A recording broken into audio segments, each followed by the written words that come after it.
Hello, and welcome to the CAI-FLA's legal update for this year. My name is Robin Sievers. I'm an attorney with Becker, and I'm also the chair of the Florida Legislative Alliance this year. I'm starting my second term.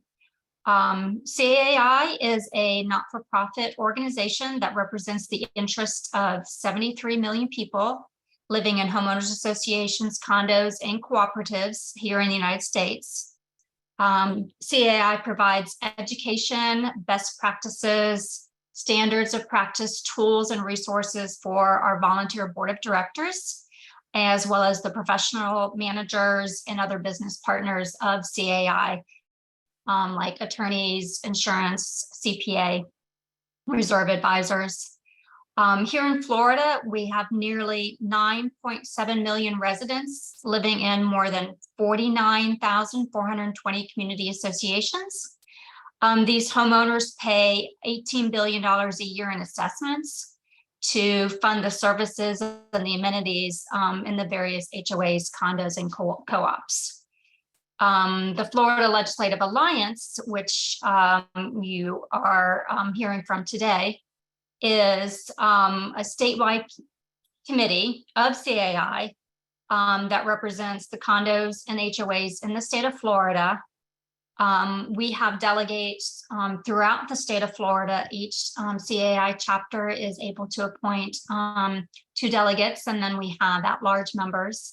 And then we also have various areas. We have homeowner leaders, we have managers, we have attorneys, insurance individuals, and CPAs. So we have a wide range of individuals that we pull from in order to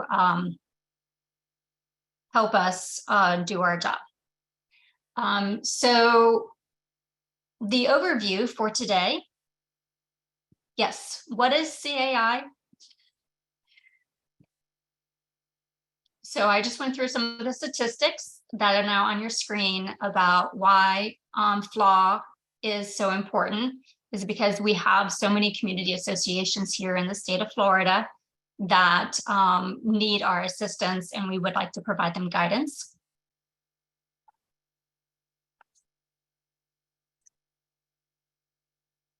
I would like to, there we go. How does CAI develop their objectives? Before I go on to this slide, I would like to introduce some of my fellow delegates, and then I'm going to explain what our practice is for the upcoming session or for each session, and then I'll turn it over to Travis to talk a little bit more. So some of my fellow volunteer delegates that will be speaking today will be Lisa Miguel. She's a fellow with the College of Community Association Lawyers. She also is an attorney with Kate Bender-Rimbaum. We have Jason Schoenholtz, who is a CMCA, AMS, PCAM with Trident Management. We have Dawn Bauman, who is Chief Strategy Officer for CAI. We have Travis Moore, who is our lobbyist with More Relations. We have Connie Morrow, who's a homeowner leader with Runaway Bay Condominium. Pilar Dixon, who is with Brown & Brown Insurance of Florida. And then Emily Jennings is our chapter support and development senior manager, as well as the administrator for CAI-FLA. So how does CAI-FLA develop objectives and set priorities for the year? All of us delegates, basically, we hear from our chapters, from our members, from the individuals that we work with, what the concerns are. We rely on Travis, our lobbyist. We actually met last month and sat down and we discussed, brainstormed what we see, what bills we may want to propose. We listened to Travis, who will give us insight into what he's heard from legislatures as to what bills, other bills may be proposed that we may want to support or we may need to defend against. And so we sit down and then we work with Travis to find a sponsor. And then we actually work on developing some language to actually put in the bill to propose to our sponsor. And that happens before session. We also go to Tallahassee. We're going to Tallahassee in November of this year before session to meet with legislators to discuss and let them, and basically educate them on what CAI-FLA can provide to them. Travis, do you want to provide some additional insight into FLA and how we set our objectives for the year? Yeah, thanks, Robin. And thank you all for joining us and spending some of your afternoon with us. We appreciate it. So as Robin mentioned, through really everything kind of bubbles up through our 8 chapters, which is getting us as close to the ground and to you, the membership, as possible. Those chapters have chosen, these delegates. They then are part of all the activities, part of the networking, part of the community and environment that brings you all together with your various meetings. And so they're able to kind of, when coming and meeting as a group, able to say, here's kind of the things that I'm hearing about. Also, because they're coming from different industries, attorneys can say, here's some of the kind of the trends, some of the things I'm seeing out there as it pertains to, say, 718, 720. Managers, board members, can say these are the things that I'm hearing about in my community. Homeowner leaders, homeowners, just residents and owners of a condominium or a home in an HOA. So all of that kind of gets brought forward, and then we're able to say, to the legislature, here, let us help kind of educate you on some best practices and on some things that could be done better for your communities. Then obviously there's the things that are just coming at us, and by us I mean collectively, as a industry. Things like, I think the most prominent example would be Surfside. You have something like that happens, and of course that's going to generate a response, and we'll talk about that in a little bit more when we get into 154. But then those things are happening, or something like the hammocks, where all of a sudden, splashed across the front pages of papers, there's stories about things that are happening in a community that are just need to be addressed. And so those things, the legislature is also, they're going to bring their interests in, and then we kind of work together to as policymakers and as an interest group, a special interest group dealing with common interest ownership, and we can kind of come together to formulate the best policy. So very important to be as involved as you can in your local chapters, and we thank you for doing so.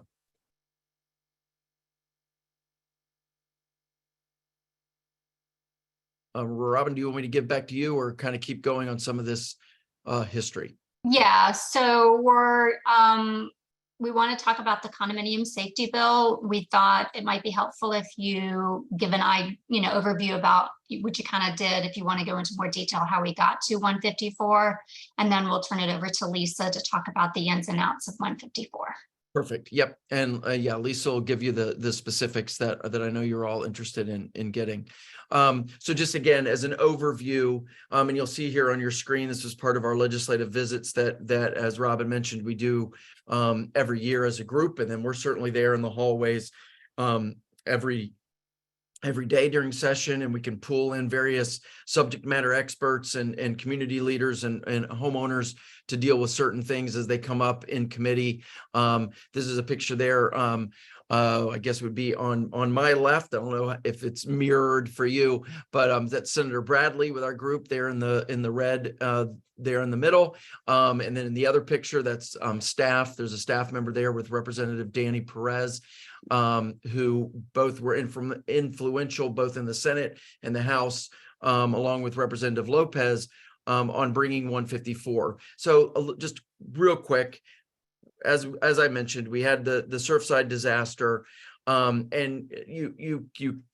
Surfside was the third worst building collapse in the history of the United States. So you had 9/11, you had the Oklahoma City bombing, and then you had what happened at Champlain Towers there in Surfside, Florida.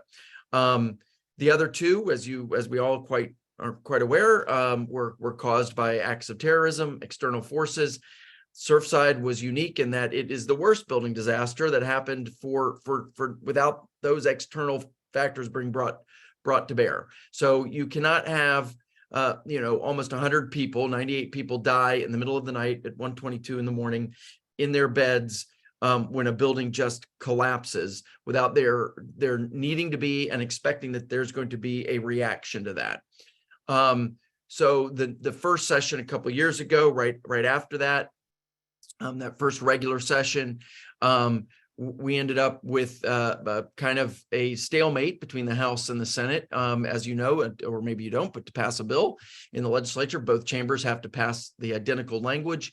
And the Senate was looking more on just straight up building safety. The Senate was looking at building safety. The House was looking at more, well, it's not just a matter of inspecting the buildings, it's also a matter of the finances. So you had the fiscal and the physical, kind of, and it's kind of a bit of both, but they could not work out those differences in that 60-day legislative session.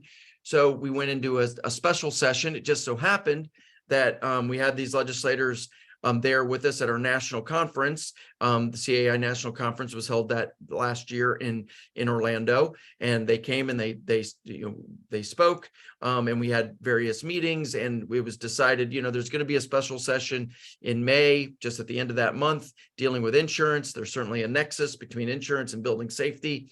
And if the legislature doesn't do it, certainly the insurance industry, the lending community, they're going to start asking for a lot of these, inspection reports, et cetera. So we went into the special session and passed what was known, as all of you know, as 4D, which passed just in really 48 hours. They had a very short window.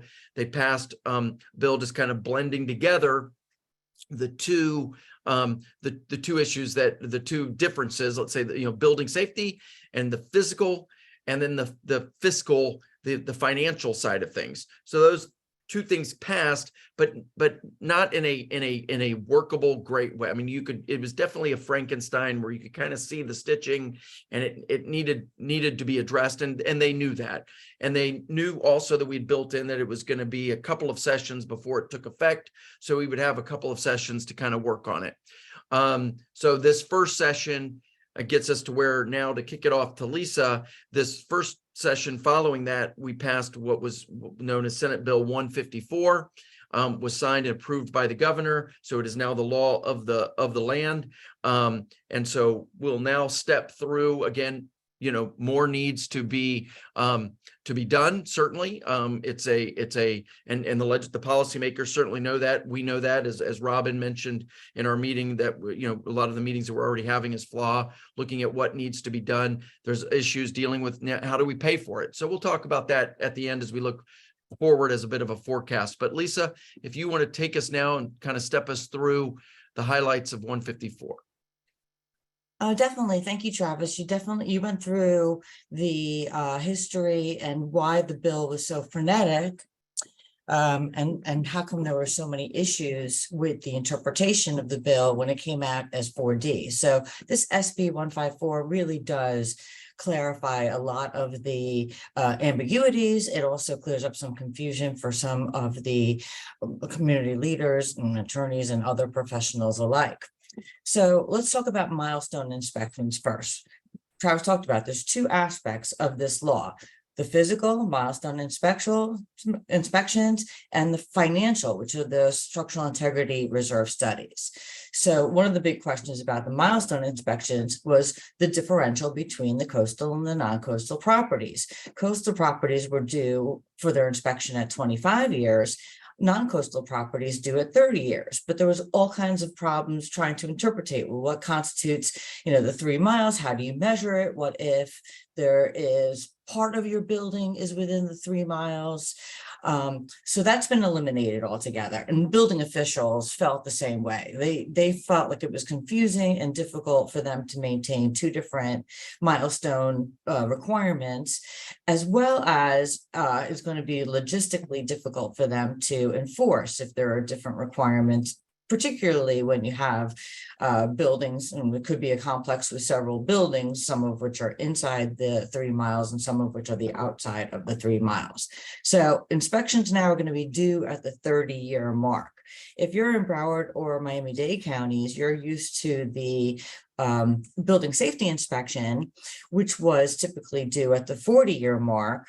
Now those requirements have changed too. So if your building is already 30 years old or older, you have a catch-up. You have until 12/31/24 to get the milestone inspection performed and delivered to the building department.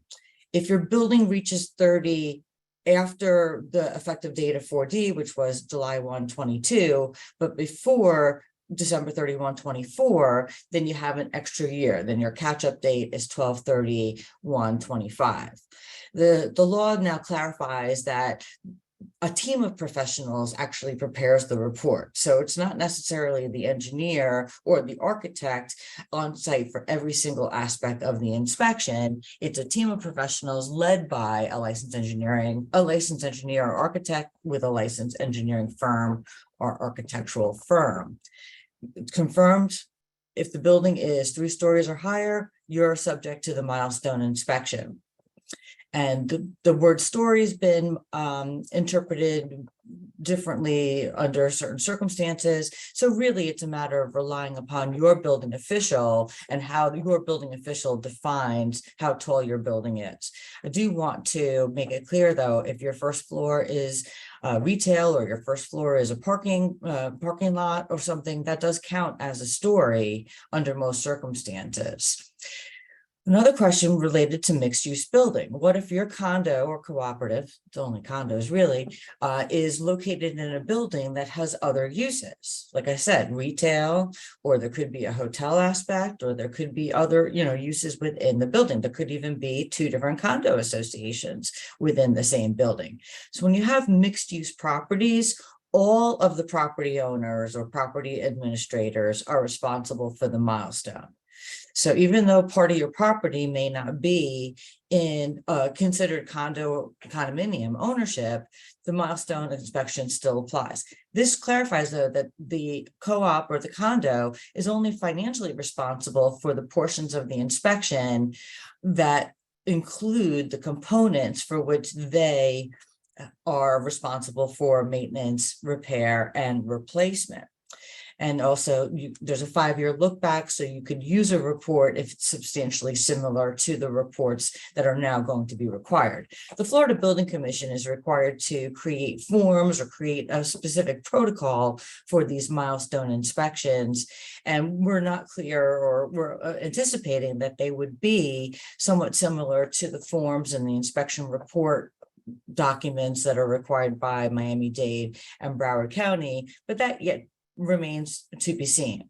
So if you had a building inspection for one purpose and it doesn't encompass all of the requirements of this milestone inspection, then you can repurpose that portion of the report and work with the professional that prepared the first report.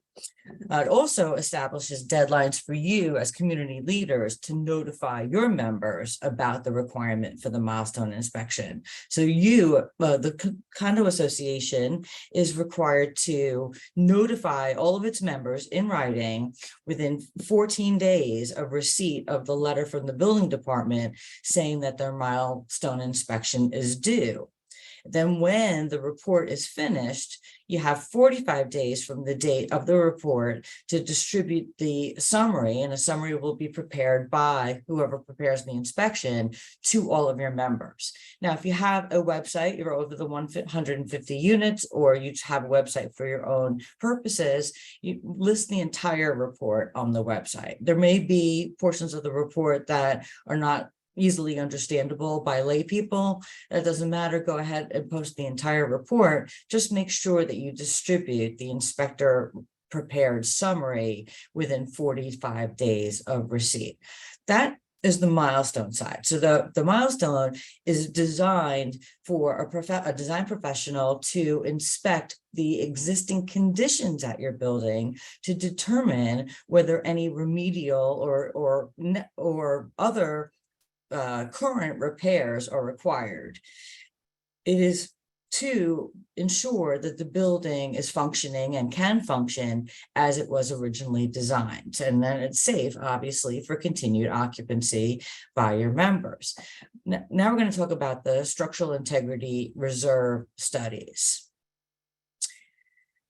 The structural integrity reserve studies are likewise required for any condo associations or cooperative associations that are responsible for buildings that are 3 stories or higher. So if you have multiple buildings, the structural integrity reserve study will apply to the buildings that are 3 stories or higher. If you're a multi-condominium association, please review with counsel or your accountant for the funding, how you establish the funding requirements. And if you are an association that has several buildings, but it's all dedicated to one condo, excuse me, then you'll be able to fund all of that through all of the members. But there are questions from the first law. Well, does this mean that 1 and 2 story condos are required to mandatorily fund for the components that are listed in the structural integrity reserve study? Are they allowed to continue to waive or repurpose reserves?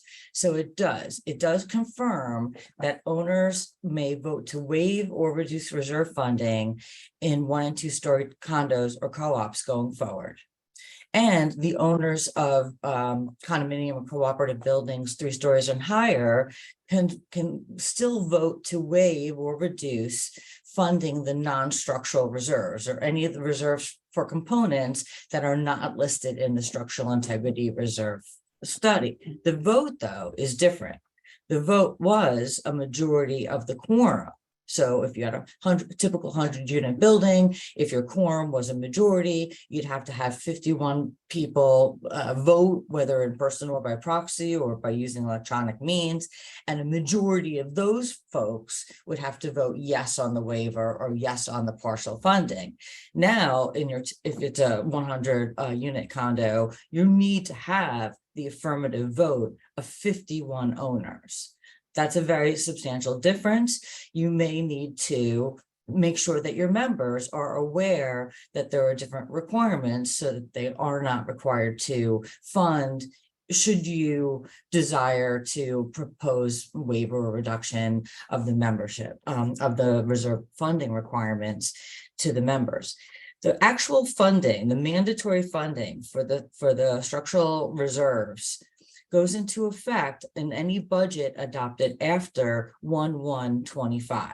So after 12/31/24, you cannot waive or reduce funding for any of the structural items. Typically, you adopt your budget, and also required by statute, for at least 15 days prior to the start of the fiscal year. Hopefully, you do it a little bit earlier than 15 days prior to the start of the fiscal year. So if you're voting on a budget in November and you have your owners vote to waive or reduce reserves in November of 24, that's still acceptable. That means your 25 budget may go into effect without the mandatory funding intact.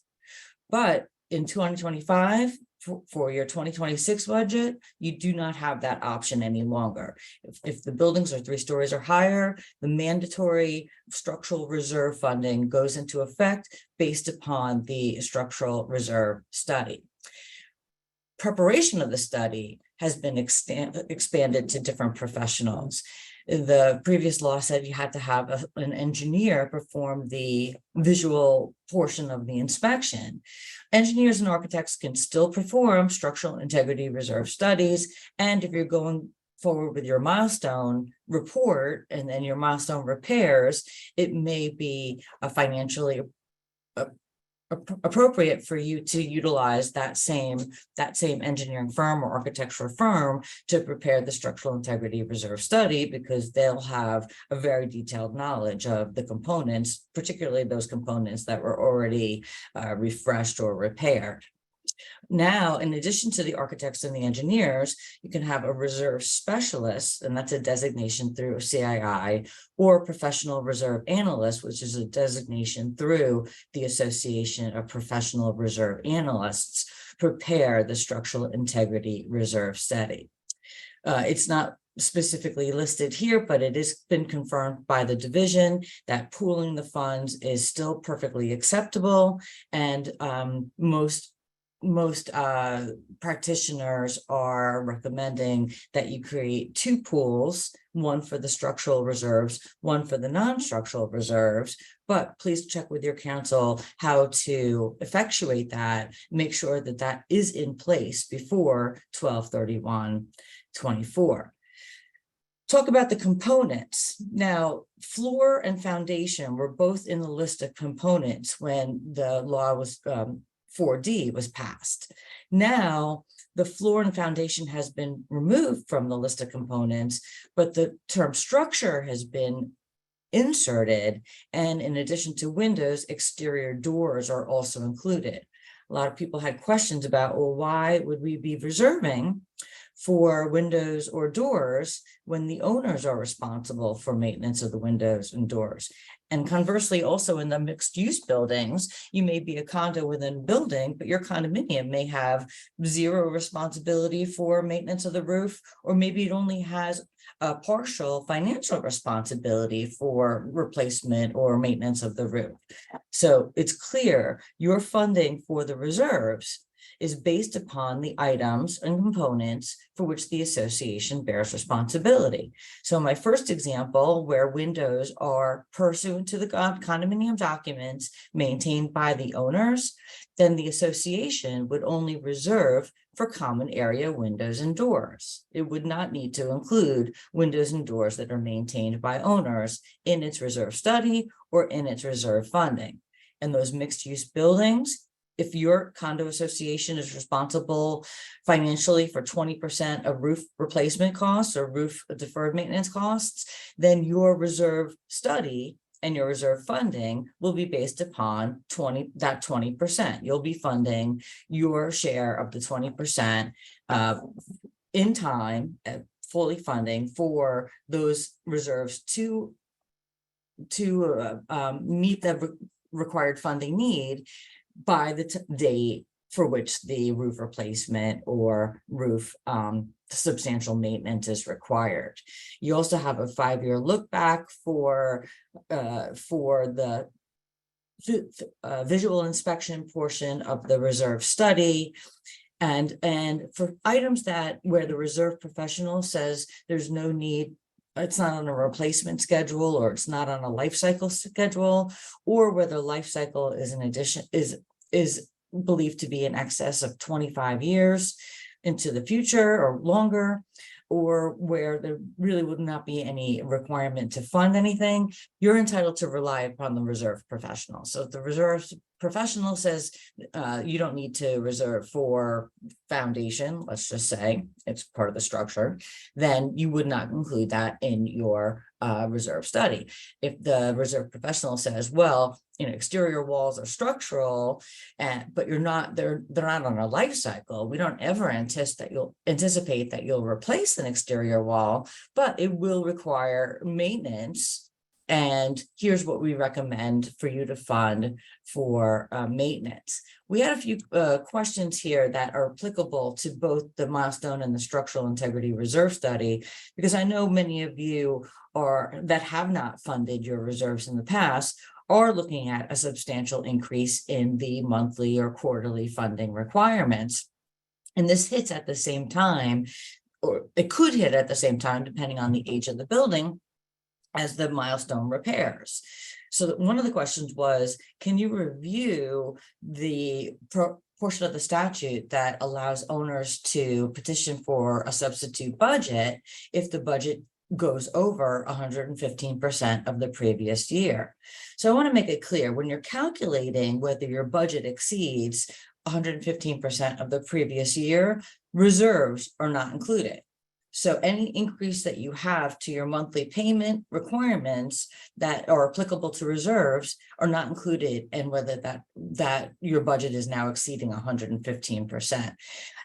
Expenses that you're not anticipated to incur on an annual basis are also excluded from that computation. So if you're funding a major repair project, replacement of a cooling tower, replacing the roof, something major like that, you're not going to have those funding requirements on an annual basis.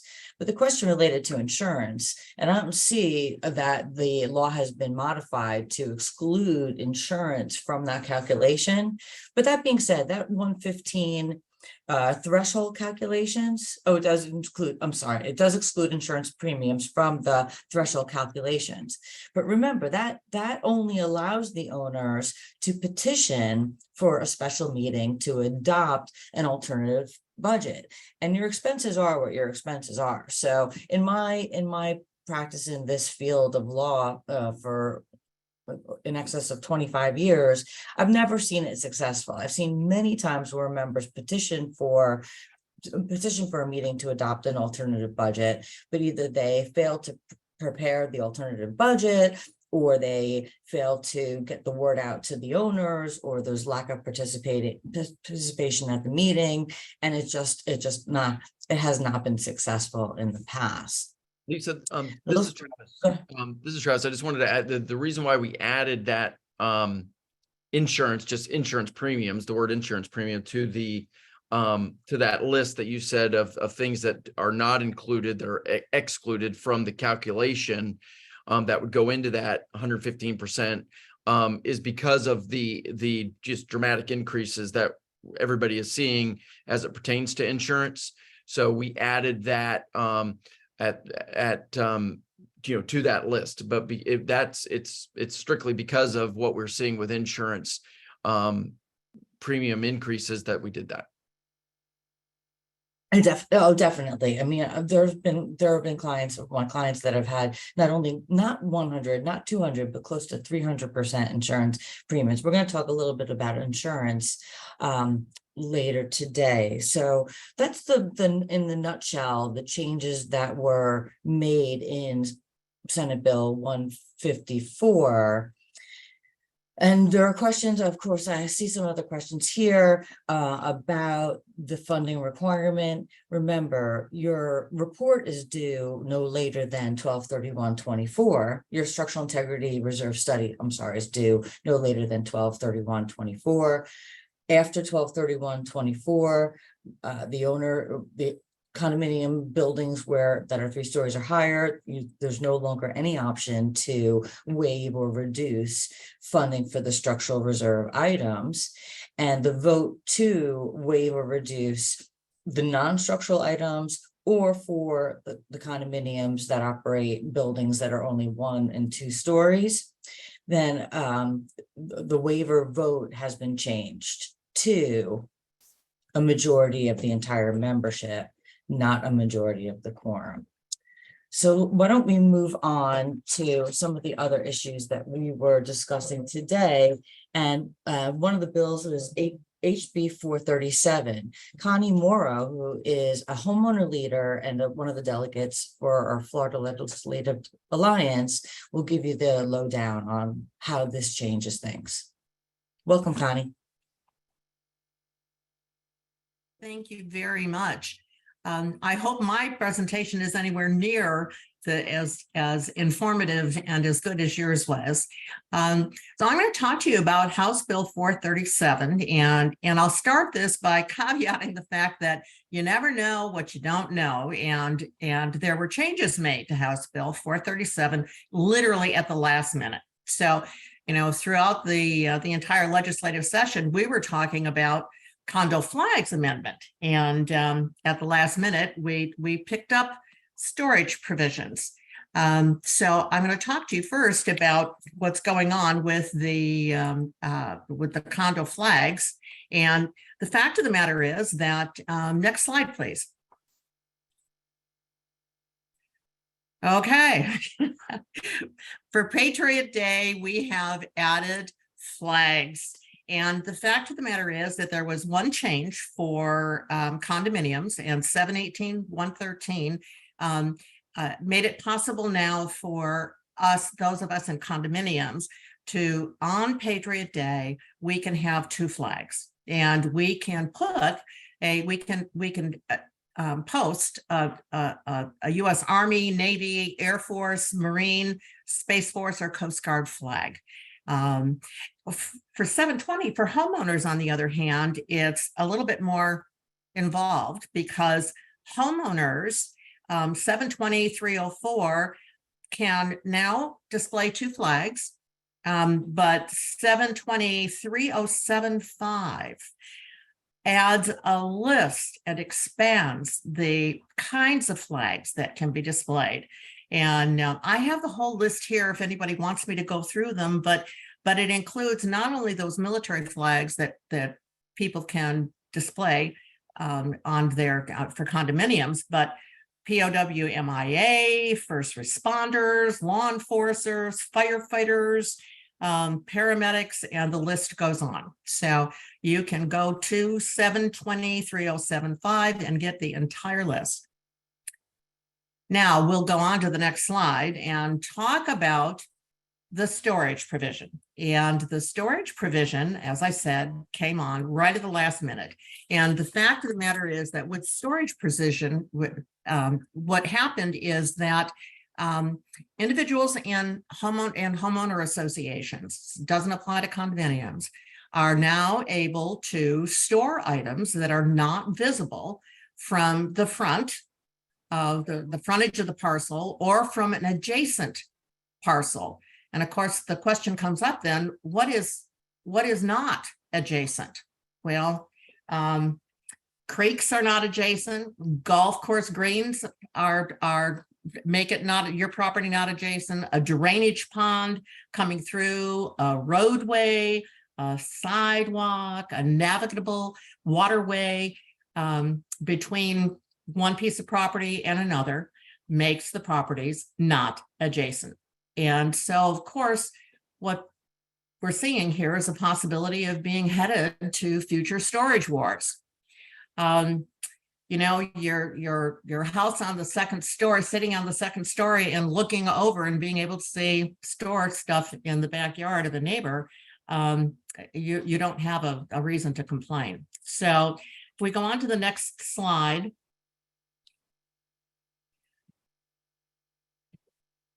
There's a question of when does this statute apply to us? And I put up here from time to time because in case law, Coffin versus Scheer, what happened is that our legislatures, from a case law standpoint, if your declaration specifically says that changes to the Florida statutes previously existing are set aside for new statutes, then the association is going to be obligated to allow backyard storage of any items, as long as it's not visible from the frontage or an abutting parcel or prohibited by local ordinance. So one of the things that we're anticipating here is that we're going to see people complaining because they can see things stored from across the road on the other side of the creek, across the sidewalk, or from the golf course. There is an option, and suggest that you contact your attorney and see about amending your declaration to remove that Kaufman language. But this last minute change certainly is expected to generate some comments along the way. Are there any questions that I can answer? Go ahead. Connie, this Yes. is Travis. I wanted to just first of all, thank you for this explanation. Secondly, this is something that we are very concerned about and are already working on language to correct, because the way they did not take our suggestions when we saw this pop up late, it by using a definition of a parcel, it does, as you mentioned, it makes it very not just confusing, but does not apply to things like across a fairway, across a creek, other kinds of, water. It just makes it so that it has to be an adjacent parcel, and it's not correct at all. It came because of somebody that wanted to do artificial turf. We tried to address that particular provision, or that particular concern of a group of legislators that wanted to address that. Their argument was, no, the real issue is you should be able to do whatever you want in your property. On your property. We argued, of course, that's not how common interest ownership works. People have signed and agreed to certain things. And so we could spend a long time on this. It is something that is just very concerning, and something that we are absolutely going to be addressing going forward. Thank you. We do have, someone did ask about the artificial turf, and thank you very much, Travis, for getting that in. I appreciate it. We have a question about 4 flags rather than 2 flags. If 2 of the flags are flown on a single flagpole, is the law a 2 flagpole rule, or is it a 2 flag rule? It is 2 flags. The change in condos, for the condo folk that asked, only applies to the date, as you mentioned, adding 9/11, Patriot Day to the list of dates, Independence Day, Memorial Day, the list of dates that you can fly your flag. The provision as it pertains to the storage is also for everybody, but the flag piece, it now essentially what it does is it sets up this list, as you said, and says, here you go, here's this whole entire list of flags. You can pick 2. So if you don't get to have 2 flag poles that would where you could have 2 on each flagpole, it would be, according to the way this, and I'm sure it'll get argued through the courts as well. But the way the law would read now is you're allowed to pick essentially 2 from this approved list of flags. And there's just an interesting story. As I was sitting there in the committee when they were debating this, the gentleman who was there on another bill who represents the 911 operators was sitting next to me, and he said, wait, what did they just say? And I said, yep, 911 operator flag. And he said, we don't even have a flag. And I said, well, man, you can go get one and maybe make some money for your association now, because now you'd be able to have it as the list of being able to choose. Thank you, Travis. Robin, would you like to come up and address the question on storage sheds? Because we do have a question on storage sheds. Well, there was a question, thank you, Connie, about what if your document's prohibited, and you kind of touched on it when you talked about the Kaufman language. So it really depends on what your governing document state is. As Connie stated, basically, if your documents have this Kaufman language that incorporates future amendments, then potentially it could apply to you. If you have a document that was adopted before the statute, back in the 80s, that prohibits sheds. And when I say document, I meant declaration. And it does not have that Kaufman language, does not incorporate future statutory amendments, then I think an argument could be made that it would not apply if it is in your declaration. Now, what I see a lot of times is that sheds are addressed in design guidelines, which are usually board adopted rules. And it may, the statute may apply if it's just in the design guidelines. But that's one of the things that I think we want to clarify going forward as well. And also I would suggest, of course, to you speak to your own individual attorney who can review your documents and provide you with an opinion. Thank you, Connie. Okay, thank you very much. Okay, I'm looking at the questions here, and I don't see any other unanswered questions related to this particular issue. So back over to you. Thank you, Connie. We are now going to have Jason, who is with Trident Management, who is going to talk to us about House Bill 919. Jason? Thanks, Robin. So I get the pleasure of talking to you about the HOA bill this year. So the HOA bill is House Bill 919. It was sponsored by Representative Porras and picked up in the House by Senator Rodriguez. It was Senate Bill 1114, if anybody's into that stuff. Senator Porras who put this forward, Representative Porras who put this forward, his district includes the hammocks, and I think we all know, everybody who's paying attention knows what was going on down there. And he put forward this bill based on the experience that he had in the hammocks. And when it first came out, it was extremely comprehensive. It had a number of things in it that were not to everyone's liking, let's just say. So it started out as a 60-page bill. And I think this is one of those great examples of CAI and Travis and the team getting together and along with the regular process that goes along to whittle this down to something that was made a lot more sense and is a lot more palatable. So what we finally ended up with was a bill that will take effect October 1st. And it kind of broke it down according, as you can see in this slide, into 4 different sections. Okay. So it's only related to homeowners association, condo people. Most of these things already exist in the condo world. So what they were doing was bringing a lot of that into the HOA side. So just to go through it as briefly as we can, the first thing was records and disclosure. So first thing they added was a notice of a board meeting. So most of us in the condo world are already doing this. Your board meeting must have a detailed agenda that discusses what you're doing. So this is a big change for the homeowner association crowd.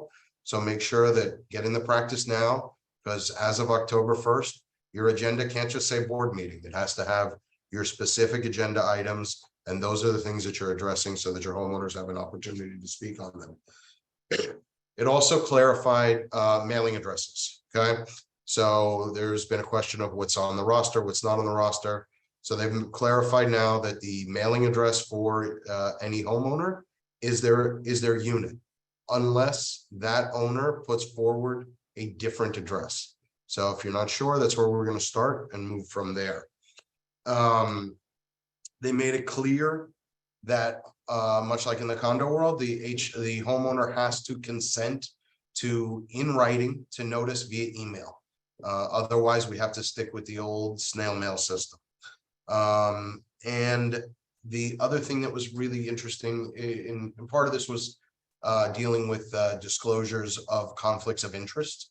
They wanted to make sure that any conflict of interest that a board member may have related to a vote or anything that's going on has to be disclosed within 14 days. So there's a real timeline on that.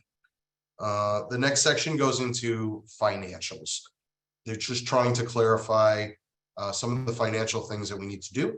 So any deposits, things like a security deposit, a construction deposit, the state has outlined that they must be maintained segregated from other funds. So this just means you have to have a separate account for them and maintain them there.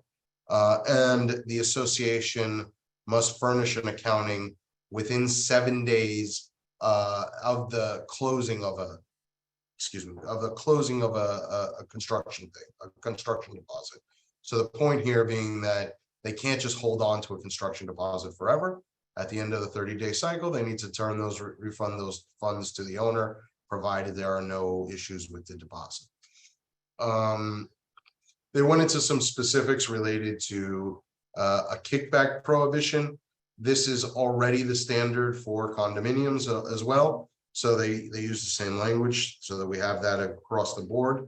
And there was a change to allow for a director to be removed from office based on certain issues. If there are actual crimes or things that happen, it's another way that we can remove a director from office without having to go through the full recall process.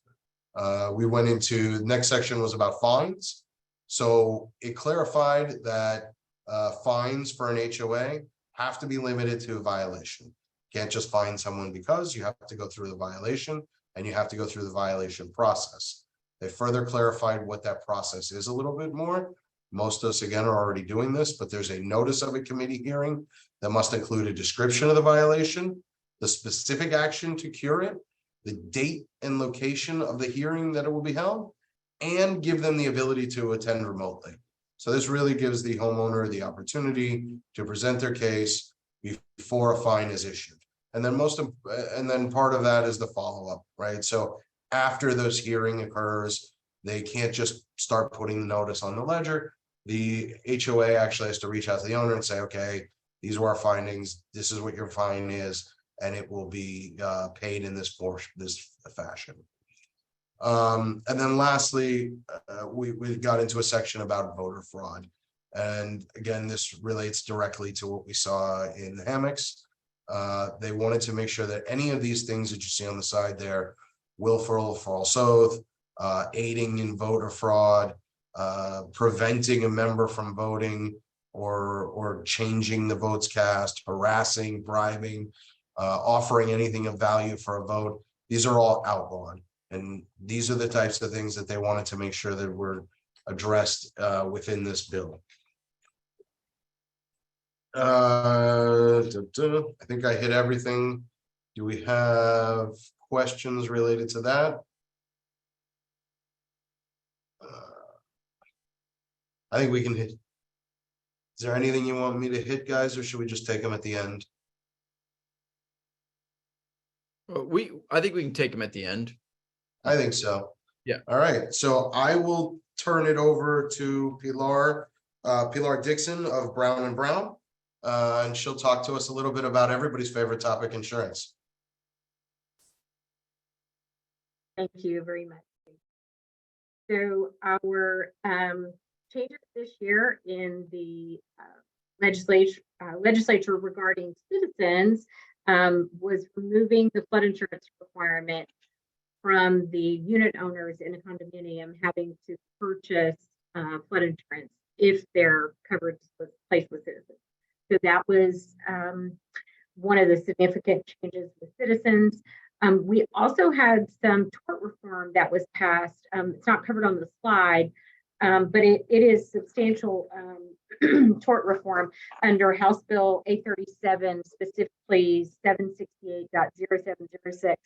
And I highly recommend all of the associations to review this statute. It basically provides protection in multi-family residential properties for providing security and safety measures, including things such as lighting, security camera systems, lighting of parking lots, sidewalks, peepholes in doors, and what the protection is a presumption against liability.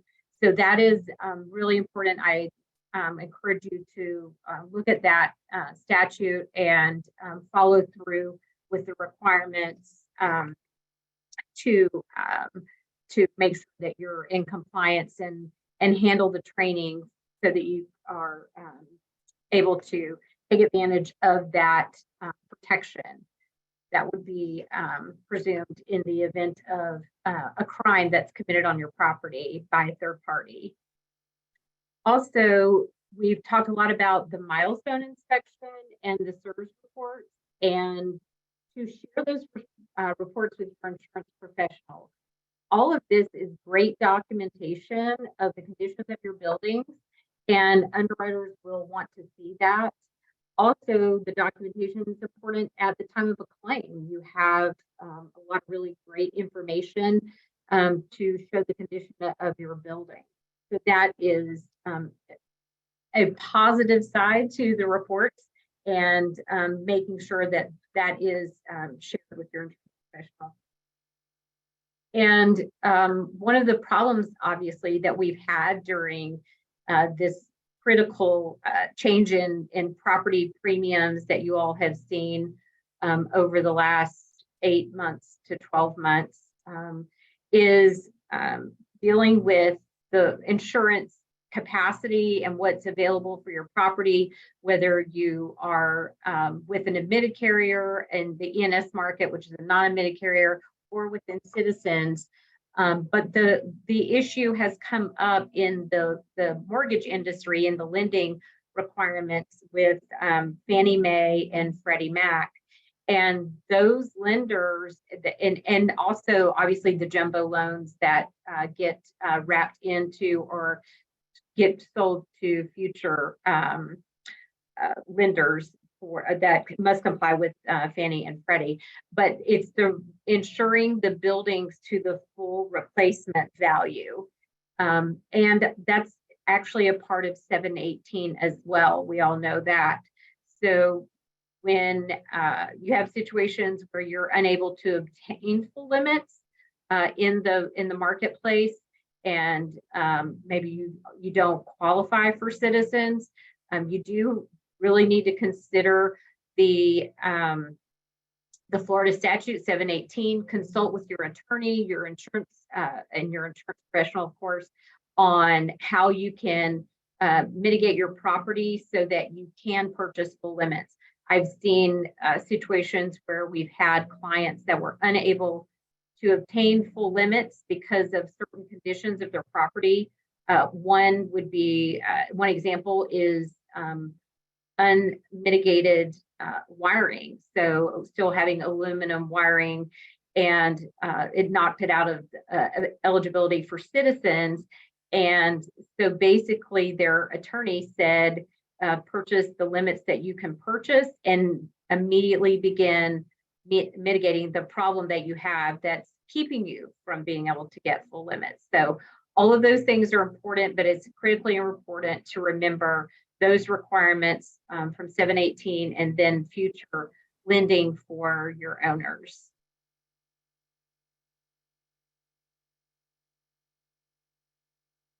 Thank you, Pilar. I think next we are going to go over to Dawn Bauman, who is our Chief Strategy Officer for CAI, and Dawn is going to address some of the changes at the federal government level. Thanks, Robin. Hi, everybody. Great to see you. Thank you for having me today. I'm just going to talk about a few highlights of bills that we're seeing in Congress right now that impact, especially that impact residents, people living and working in Florida. So the first is the Disaster Assistance Fairness Act, HR 3777. This is something that we've talked about for a while. We haven't gotten it over the finish line yet, and we hope to do that this Congress. This bill will allow for debris removal in private communities, so on private roads and homeowners associations. It will also allow for individual homeowners to have access to FEMA funding in the individual household area of funding for repairs of critical repairs following a disaster, and it's really their individual homeowners' fair share of critical repairs in their condominium building or a housing cooperative building. It's a really important bill that can be super helpful for homeowners in a homeowners association with private roads and homeowners living in a condominium or housing co-op. Typically, the Florida delegation is aware of this legislation and supportive of this legislation. Just last week, Representative Mario Diaz-Balart signed on to co-sponsor this bill. We still have work to do with some of the other members in Florida. So I'm going to share with you a call to action in just a minute so that you can reach out to your members and say, hey, this is important to us. Please co-sponsor this bill. It could help us get some traction. The next bill, you can skip to the next slide. I already went over that. Thank you. So if you want to put you can go back to that QR code. If you want to put your phone up and participate in this call to action, it'll take you right there, and that'll be awesome. So we'll give people just a minute to do that. You can also go to our website, go to caionline.org/take-action, and you'll see these calls to action as well. Okay, thanks, Emily. The next bill this is a direct result from the Champlain Towers South condominium collapse. And this is a bill that was reintroduced this session by Representative Wasserman Schultz and Representative Posey. The bipartisan bill. Both of those legislators, if you don't know, are from Florida. Representative Debbie Wasserman Schultz, right there from Miami, and Representative Posey, also very interested in condominium safety. So one Democrat, one Republican moving forward this legislation.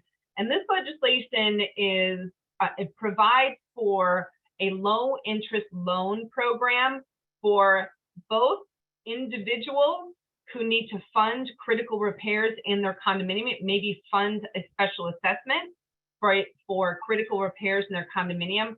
And it makes available a low interest government-backed loan program for condominium and housing co-op associations as well. One of the things that we've been hearing, and I know the Florida legislature has been looking at this and trying to find a solution for this, is how can homeowners fund these critical repairs? Once we're doing these building inspections and we have some of these buildings where critical repairs are needed, but there's no money for it to be done, special assessments are too burdensome, and there's just no money in reserve. So how can we fund these critical repairs? This is one way of doing that. So again, Emily will put in the chat a link to our call to action on this particular bill. Reach out to your members of Congress and urge them to support this legislation. Pilar mentioned Fannie Mae and Freddie Mac. Fannie Mae and Freddie Mac did release some requirements a couple of years ago that were a direct result of the condo collapse. Fannie Mae and Freddie Mac, for those of you who don't know, they back mortgages for condominiums, homeowners associations, single family homes, and they have very specific requirements for lenders that are lending in condominium and co-op projects. Following the condo collapse, they made those requirements even more difficult for lenders to comply with. So what we saw happening is more and more buildings were being deemed ineligible for Fannie Mae, Freddie Mac loan programs. And that's a problem because about 70% of the mortgages in the US are backed by Fannie Mae and Freddie Mac. So if they're not backed by Fannie and Freddie, and they're not backed by HUD, which is a small percentage of the condo loans, then they're backed by community lenders, and typically the community lenders, there's a higher premium for those particular loans. So we've been working with Fannie Mae and Freddie Mac, giving them feedback on their regulations, trying to make some changes. Well, they recently released some new guidance, and when I'm done talking, I'll put a link to our blog post in the chat that has some information about the most recent release from Fannie Mae and Freddie Mac, but I'm going to give you just a high level. One, special assessments are they become a red flag. So if an association, a condo building has a special assessment, there's going to be a red flag. It doesn't mean that the association is not going to be able to qualify for lending. Thank you so much, Emily. It doesn't mean they're going to qualify for lending, but it does mean that the lender is going to have to find out a little bit more about that special assessment and make sure that it's not going to create too much of a burden on that new home buyer that they might not be able to pay their mortgage. So it's going to need further investigation. Now, of course, these lenders are they're asking associations for all of this information about the condo building and about the co-op. And as homeowner association board members, condo board members, as well as managers, it's really incumbent upon all of you to provide as much of this information as you have available to you to the lenders so that your building can qualify for Fannie Mae and Freddie Mac lending. Another key area that has come up is related to insurance. So Pilar mentioned this. The requirements do not allow for a building to have cash value insurance. So if there is a replacement value, it cannot be cash value. It has to be full replacement value for that building and for everything, all of the structural requirements in that building. It's really important. If the roofs are insured, when the roofs are insured, because they have to be, it can't be cash value insurance. It has to be actual replacement value insurance. Really, really important, because that cash value will automatically make that building ineligible. There are a couple of other new key factors. One being, if a building has a building inspection that's been done within the last 3 years, that building inspection must be made available to the lenders. And the lenders will determine if that building inspection creates any situation that concerns them about the safety of that building and concerns them about having that building eligible for Fannie Mae, Freddie Mac lending. My guess is we're going to see some additional requirements from Fannie Mae and Freddie Mac over the next year and a half. I think they're going to continue working on these requirements. Also, what we're seeing happen is lenders are building their own databases of buildings, and they're putting all of this information into their own database. Fannie Mae also has a database, and they're using this database for approximately a year. They're using the information in the database for approximately a year. So what I'm thinking we might see happen is, if some of these buildings have a lot of sales within the building, you're not going to receive the same questionnaires from lenders. You might receive abbreviated forms from lenders for these questionnaires, especially for the buildings that have seemingly are already eligible for Fannie Mae, Freddie Mac funding. There's a lot going on in that world right now, and we are seeing some continued changes. So please watch our blog and reach out to me if you have any questions about those requirements. The final thing I want to share with you, and this is not legislatively, more best practices. On our website, condosafety.com, we have 2 new resources that I think are really important and really valuable for everyone trying to navigate these building inspections and reserve studies, new reserve studies, and structural reserve studies. We have our CAI released new reserve study standards just earlier this year in May to address a couple of items that were never addressed before. These reserve study standards are for our reserve specialists, but they're also intended to help consumers, managers, boards understand what they can expect in a reserve study. So these new reserve study standards, I think, really helpful for everybody to understand what a reserve study is all about and what they can expect. What we now include is a requirement that reserve study professional address maintenance when they're talking about reserves with their clients. So when they're talking, they don't have to identify the maintenance plan, but what they have to do, the reserve study professional, is talk to the board, talk to the managers about whether maintenance is happening or not. Is there deferred maintenance? Is there a maintenance plan? Is that maintenance plan happening regularly?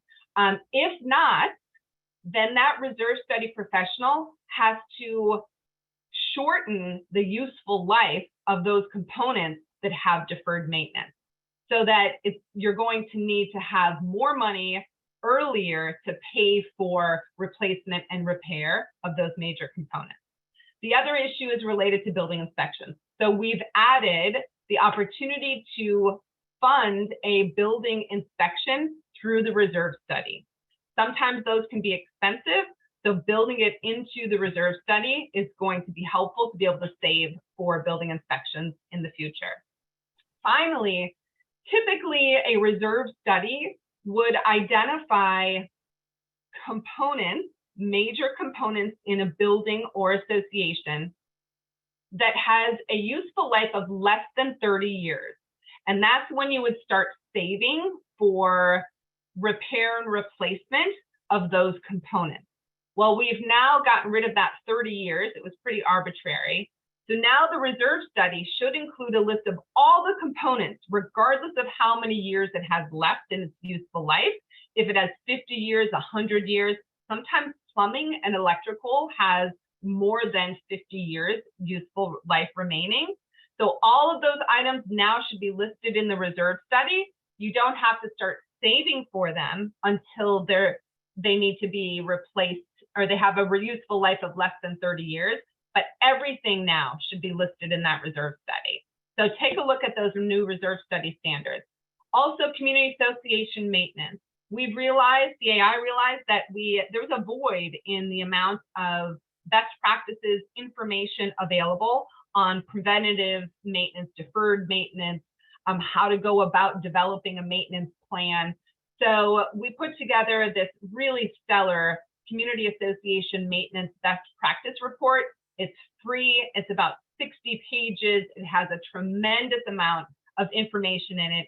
If you or your community clients are trying to wrap their head around how to develop a maintenance plan or how to carry forward a maintenance plan in their community, please go ahead and download that particular maintenance best practice report.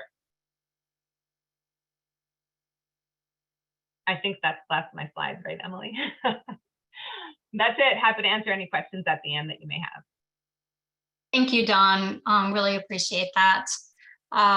So I think what we have left is we're going to talk, I was going to talk briefly about what we, on a big scale, what we plan for 2024. Like I said, we just had our strategic session last month, so we're still working and developing ideas.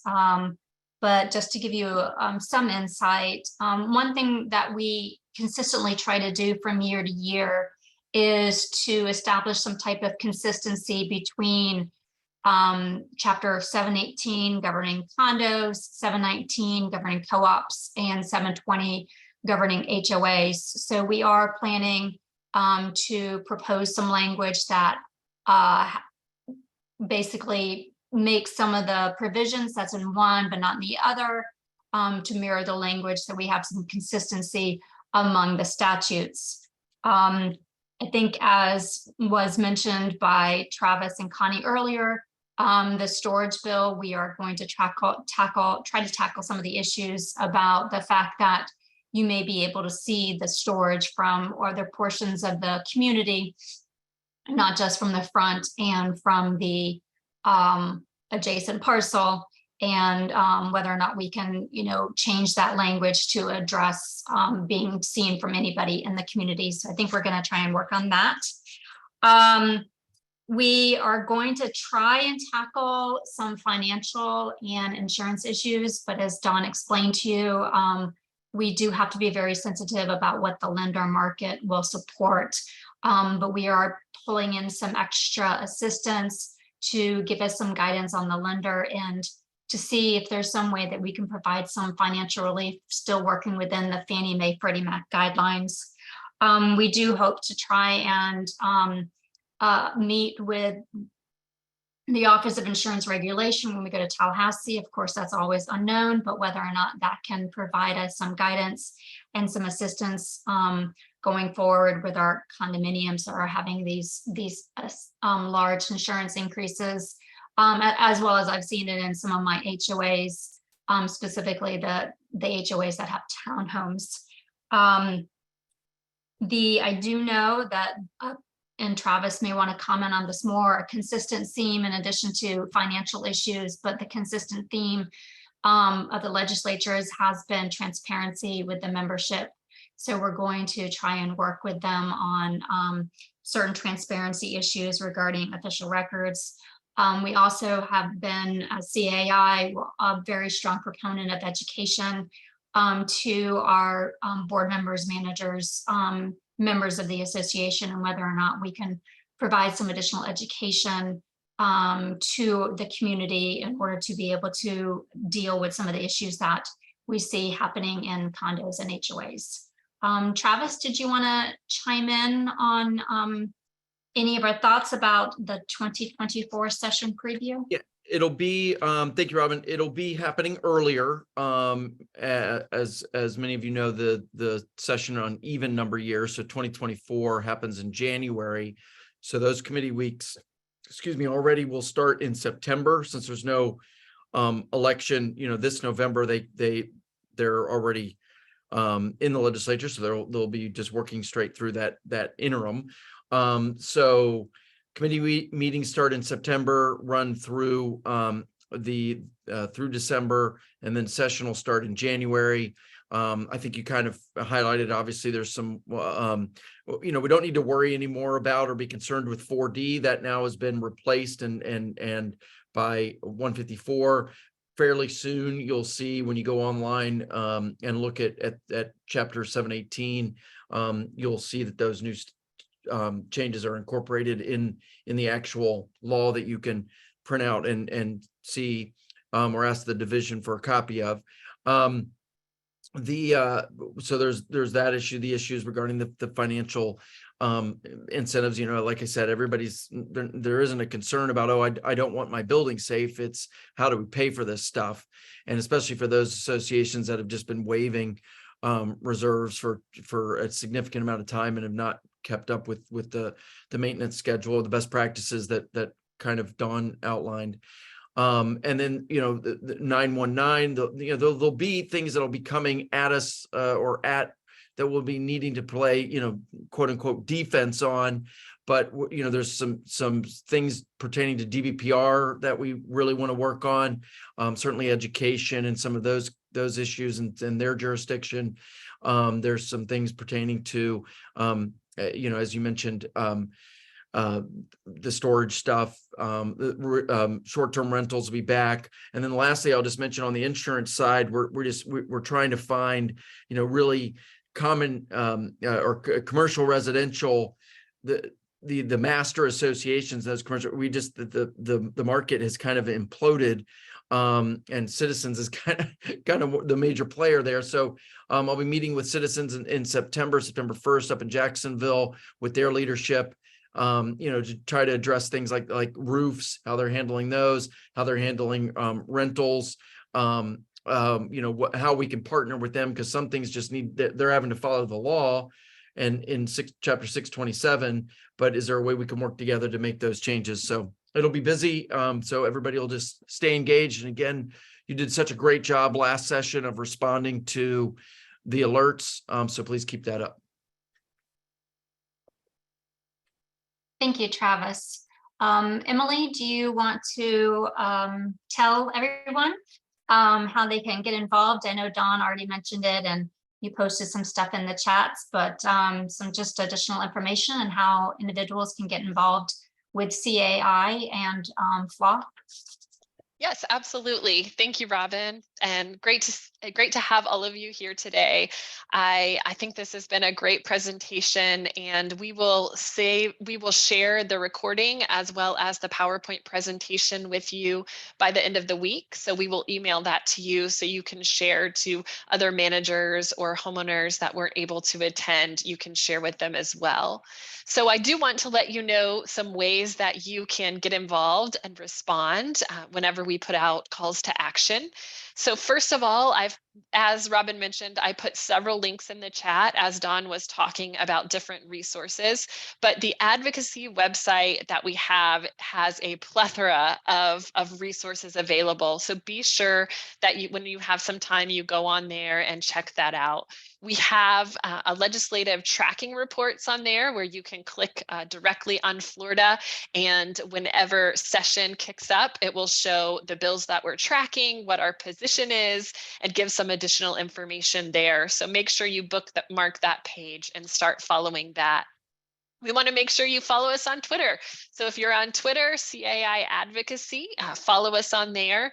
And I included the link to our blog in the chat. So make sure you subscribe to that. There's great information that comes out of there as well.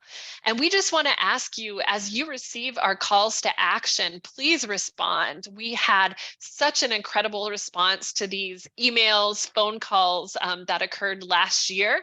I know Travis a lot of time hears from the legislators. Okay, I heard the voice of your CAI members. So be sure that you respond to those when they come out.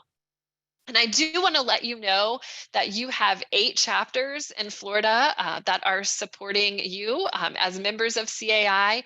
And if you're not a member, I would definitely encourage you to check that out and get involved in one of these chapters. We do educational webinars like this as a state from time to time, but really those local chapters are where that awesome education happens. So be sure that you get connected there. I'll make sure that you have the link to all of the chapters when I send out the presentation recording as well. All right, is there anything else from the panelists that you would like to add before we close out?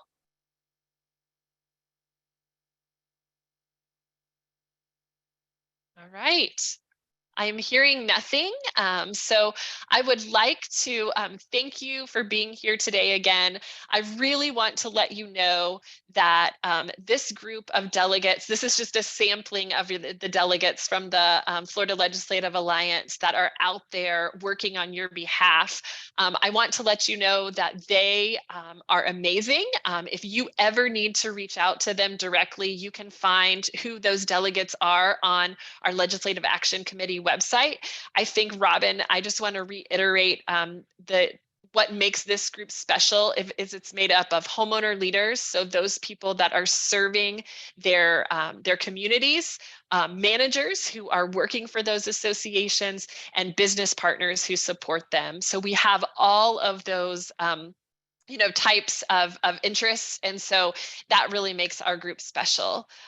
So with that, I will give you back a couple minutes of your day, and I hope to see you on one of our future webinars. You all have a great day. Thank you, everyone. Bye, everyone. Thanks. Bye, everyone. Bye-bye. Bye, take care.